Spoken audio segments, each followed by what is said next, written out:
It always sounds so simple when someone convinced about it makes the proclamation. End the Internal Revenue Service. Put them out of business. Make things so much easier for the American taxpayer. Those who believe this is the way to go for America's future will admit it can't be done so easily and perhaps not so quickly. But they may have to come and do this in stages, such as the Tax Code Termination Act, a proposal that would put an end to the Internal or Infernal Revenue Code. Now that we have hit you with all the big words and titles, let's dig into the reality of what's behind this latest attempt to break the IRS. Welcome back the founder of Americans for Tax Reform, Grover Norquist. Grover, good to see you again, because we really needed to get an idea. This Tax Code Termination Act, how big a deal is this in moving forward against the IRS? It's a real piece of legislation with a real chance of passing. It's called the Sunset the Tax Code. And as its nickname, and it's pushed by Chairman Goodlatte of the Judiciary Committee. It has more than 130 co-sponsors in the House, and what it says is 3 years from now, the IRS goes away. Now, are we going to go to no taxes? Unfortunately, probably not. But if you say in 3 years the tax code disappears, all 74,000 pages, it means you have to get to work now to get ready to pass either the fair tax, the retail sales tax, or a flat rate income tax, or some reform. It divides Congress, House and Senate, into two groups. Those who really want to reform government and reform taxes, and they'll argue about what the best reform is, but they want to reform. And those people who actually like the present mess and don't want to move away from it.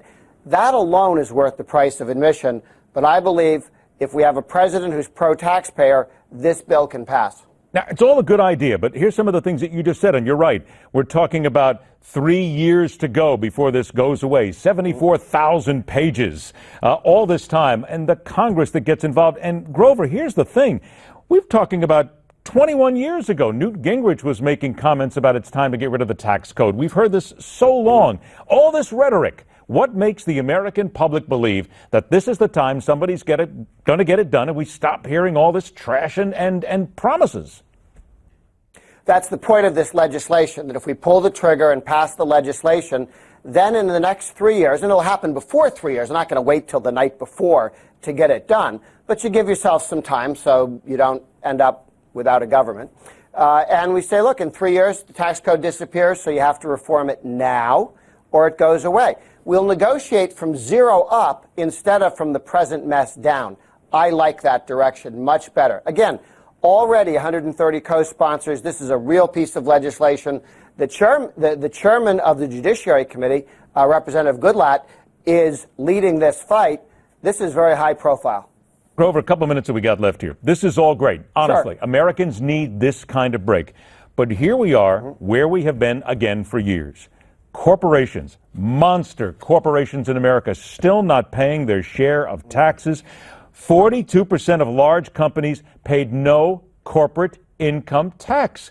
I mean, again, let's go back to the rhetorical side of things here. We always talk about going after these guys, and nobody does. What's being done to actually start to get these people to pay what they should be paying? Well, of course, the challenge is that businesses don't pay taxes. They collect taxes from their consumers, and they give them to the government. I think that efforts to tax corporations are simply ways to hide the taxes that you and I pay.